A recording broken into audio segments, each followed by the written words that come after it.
Zerando Crepúsculo. Esse vídeo é a continuação de outro vídeo, então se você ainda não assistiu outro vídeo, clica no card que vai estar aparecendo para estar assistindo outro vídeo. Então um tempo depois, estava lá sem sal sonhando com o Conde enquanto eu apresentava ele pra avó dela. Só que aí ela percebe que na verdade a avó dela era o reflexo dela, isso porque agora ela tava fazendo 80 anos. Mas aí ela acorda e percebe que era só todo um sonho. E o pai que só tava esperando ela acordar, entra pra dar os parabéns por ela estar fazendo 18 anos. Já momentos depois na escola, a guria para pra trocar uma ideia com os amigos nerdões antes do Conde chegar e também desejar feliz aniversário. Aí o casal continua com aquele clima chato de novela das 8. Mas aí o mito do Jack, que já tava no modo Tadala, como eu havia dito que ia voltar, chega pra acabar com esse clima chato, mandando a tirecuda sem sal, dar uma volta na casa dele pra ela estar pegando na linguiça. Eu tenho um pau cheio de cidade, você quer ver? Aí eles continuam tendo aquela conversa super sensual que é melhor não zerar aqui pros fãs do Conde Chifrudo não chorarem rios nos comentários. Por isso Jack dá pra guria esse negócio esquisito de expulsar demônios pra guria antes de ir embora. Então no interior, Ed tava puto por a novinha não aceitar receber o presente dele, mas aceitar do índio talarico shapeado. Então Bella justifica que não quer o presente dele porque não tem o que dar em troca. Aí vou ter que discordar, Bella. Você sabe muito bem o que pode dar em troca. Já o casal tarado, que também sabia que é o aniversário da Bella, chega pra dar pra ela essa caixa de vestido que ela vai usar mais tarde. Então corta pra um salão de tantas meninas quanto os cabras machos estavam tudo chorando enquanto assistiam algo. E tu achando que eles estão vendo a morte do Jiraiya ou a do Kuririn, mas não. Eles só estão vendo um filme antigo de Romeu e Julieta. Puxa, até a morte do Bucha do Madara que morreu pra uma abóbora ou girassol, não sei que porra é aquela, é mais emocionante que isso aí. Já o Conde, que também tem fetiche em cortar os pulsos por causa de mulher, fala que tem inveja do Romeu porque pelo menos ele teve como se juntar a Julieta assim que ela partiu pro além. Isso porque, diferente dos humanos, os vampiros não podem ir pro além por conta própria. Só que mais tarde, Ed revela pra Bella que na real existe sim uma forma dos vampiros partirem pro Vasco por conta própria, que é basicamente ir pra Itália onde tem um monte desses vampiros ricaços gaysões, tudo fresco, chupador de cu, e pedir pra eles arrancarem sua cabeça.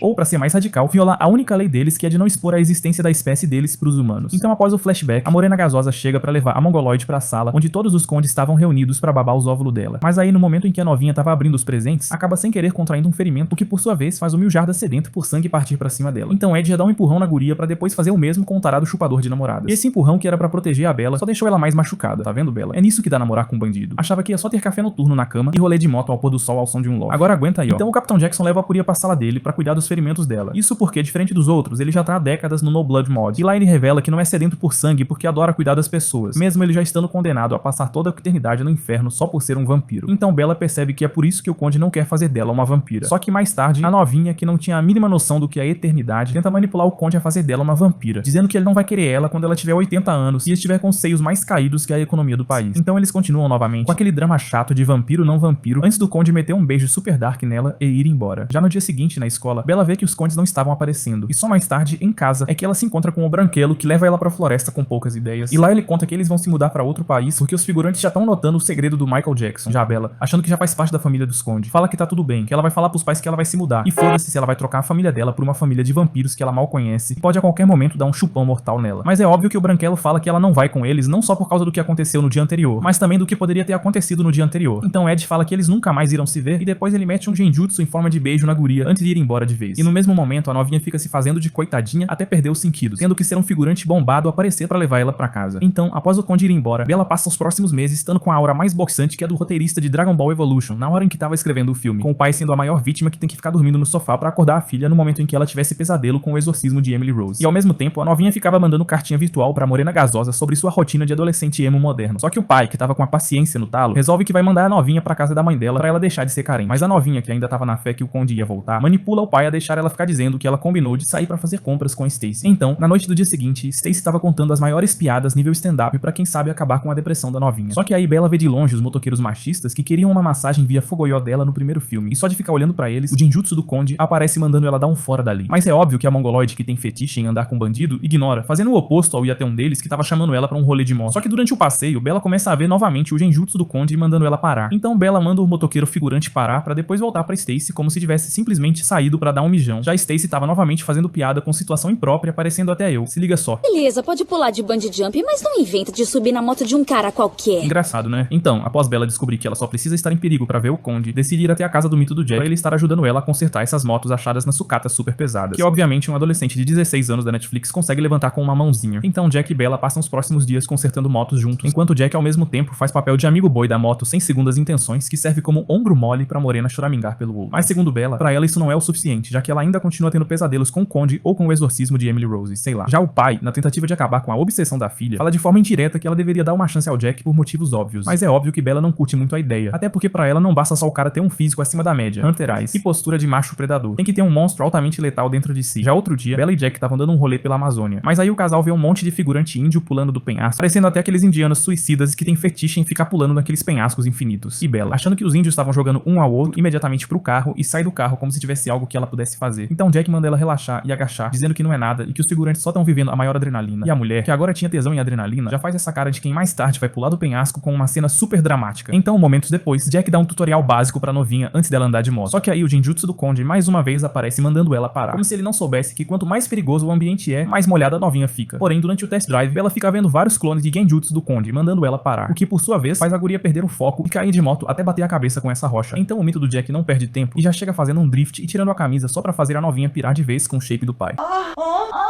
As mulher pira, né, cara? Tá, na real ele tirou a camisa pra limpar o sangue de CGI da mulher, enquanto Bella fica olhando ele com essa cara sedenta e chamando ele de índio safado bombado gozão sensei do Kid Bengala. E pra você que acha que eu tô exagerando, veja você mesmo o que ela diz.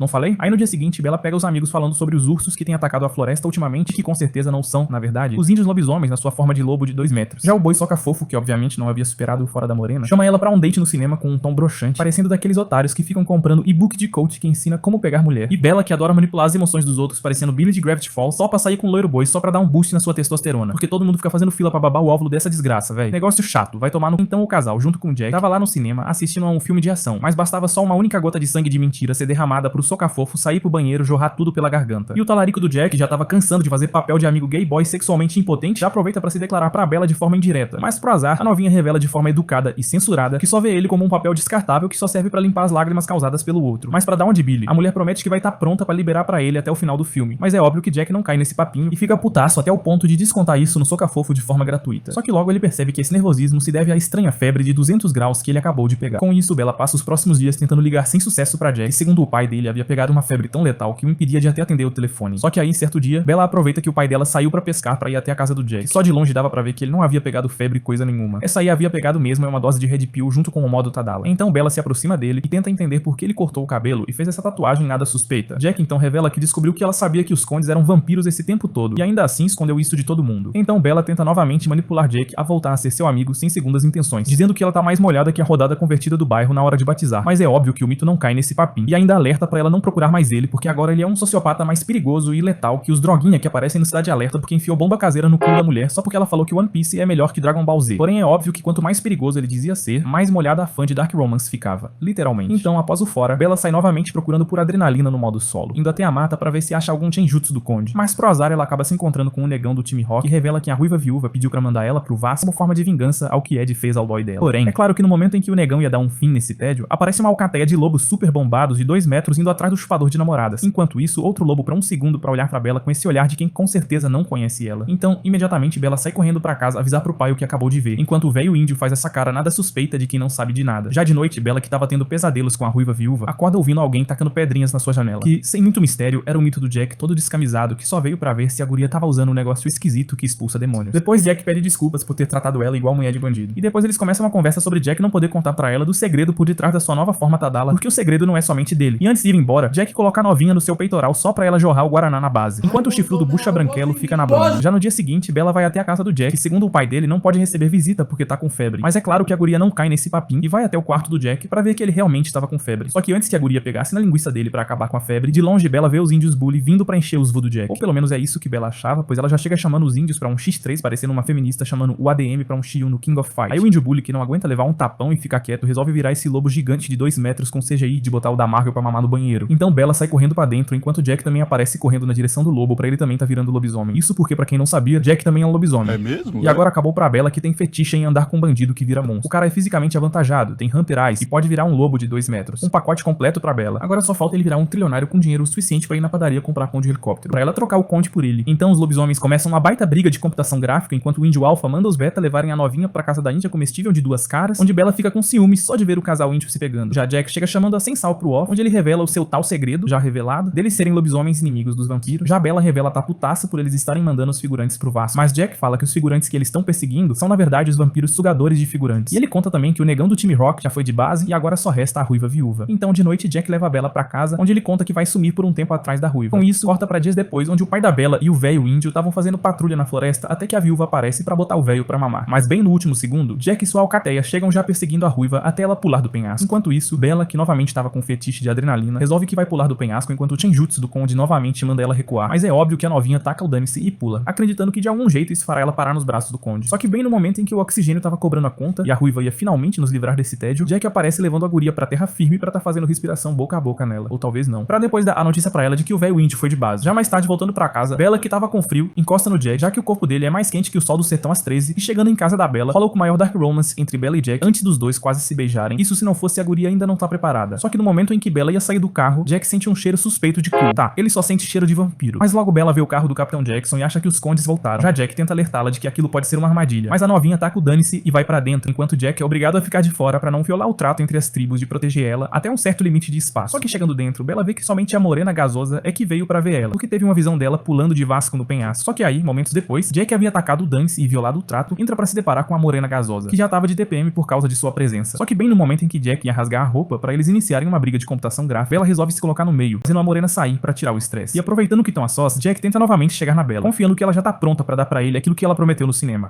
Mas é óbvio que no último segundo, um boi aleatório no telefone resolve estragar tudo, querendo saber onde o pai da Bella tá. Então Jack despacha o estraga-prazeres dizendo que ele tá cuidando de um enterro. E quem tava ao telefone era ninguém menos que o branquelo chifrudo de TPM, porque acredita que Bella foi pro Vasco. E no mesmo momento, a morena gasosa entra pra dizer a Bella que o Conde acha que ela foi de base por causa da visão que ela teve. E agora ele tá indo direto até os ricaços frescos pra eles estarem arrancando a sua cabeça, no estilo Romeu e Julieta. Então imediatamente, Bella e a morena entram no carro pra ir até Roma, enquanto Jack fica implorando pra Bella esquecer o Conde chifrudo pra não estragar o clímax entre eles. Mas a novinha taca o dane-se e vai com a morena até a Roma de Porsche. Enquanto isso, os ricaços frescos estavam se recusando a cancelar o CPF do Ed por causa da sua valiosa habilidade de ler pensamentos. Só que a morena, que também viu isso, fala que agora o Conde vai se revelar pros humanos ao meio-dia, violando a lei fatal dos frescos. Então a dupla vai até essa vila, onde tem um monte de religioso fanático hater de sanguessuga. Já a morena pro carro, dizendo que seria melhor Bella continuar sozinha pro Conde não detectar ela. Então Bella sai, passando por todo tipo de figurante, indo até esse relógio gigante, onde o Conde já tava saindo das sombras pra se revelar a todos. Isso se não fosse a Bella chegar no último segundo e impedir o Conde de cometer o mesmo ato de burrice que o Romeu. E após todo aquele drama de novela das 8 condes frescos aparecem pra levarem não só o casal assim, como também a irmã do Conde pra essa sala onde tem um monte desses ricaços gaysões, onde o chefão fresco descobre que Bella é imune aos poderes do Conde. Então ele também resolve testar seus poderes nela, e assim descobre que ela é também imune aos poderes dele. Tá bom, agora já chega. Nunca mais que eu resumo essa desgraça vai tomar no... E é óbvio que ela também é imune aos poderes da figurante loira fresca, que pode fazer os outros gemerem de dor só com um olhar. E por causa disso, os superiores frescos decidem que o melhor a se fazer é mandar a guria pro Vasco por ela ser uma falha no sistema, que por sua vez acaba acionando o instinto de predador protetor do Ed, fazendo ele tacar o dane-se e peitar os capangas dos frescos, parecendo até Sasuke peitando os 5 Kages Butcher, mas não demora pra ele ser selado, e o fresco tá prestes a arrancar sua cabeça. Então Bella, toda desesperada, implora pra eles matarem ela no lugar do Conde, e o gaysão arrancador de cabeça, vendo uma humana tá disposta a se sacrificar por um vampiro, resolve poupar a vida do Conde pra logo em seguida tentar fazer de Bella uma vampira. Mas aí a morena impede, dizendo que ela mesma vai transformar Bella em uma vampira. Pra confirmar isso, o Conde fresco toca na mão da morena e vê que ela tá falando a verdade. Com isso, os ricaços resolvem liberar os mocinhos. E na saída, Bella e sua turma veem vários figurantes inocentes sendo levados de marmita pros ricaços sugadores de cu. Já no outro dia, Ed pede desculpas pra novinha por ele ter sumido. Mas aí o pai, que tava putaço com ela, entra pra botá-la de castigo pelo resto da vida. Aí, após o pai ir embora, Ed revela que eles não vão fazer dela uma vampira como prometeram na reunião dos 5 Kages. Mas é óbvio que Bella não aceita isso. E mais tarde eles resolvem fazer uma eleição pra ver quem vota pra Bella ser vampira. E pro azar do Conde, todos menos a loira de TPM votam pra ela ser vampira. Já no outro dia, o casal tava dando um rolê, até que no caminho, eles se deparam com o mito do Jack parado na estrada, chamando o branquelo fresco pra eles continuarem a batalha de 5ª série no off pra ver quem fica com a novinha. Teu cu é a roda, meu pau é capoeira. Capoeira é uma luta tribal. Teu cu é a cabaça, meu pau birimbau. Teu cu é o idoso, meu pau é asilo. Tu nem abre a tua boca pra falar de idoso. Teu cu é veloz, meu pau furioso. Teu cu é o imperbo, meu pau é a carteira assinada. Teu cu é o 7-1, meu pau Alemanha. 7-1, entendi não, ó,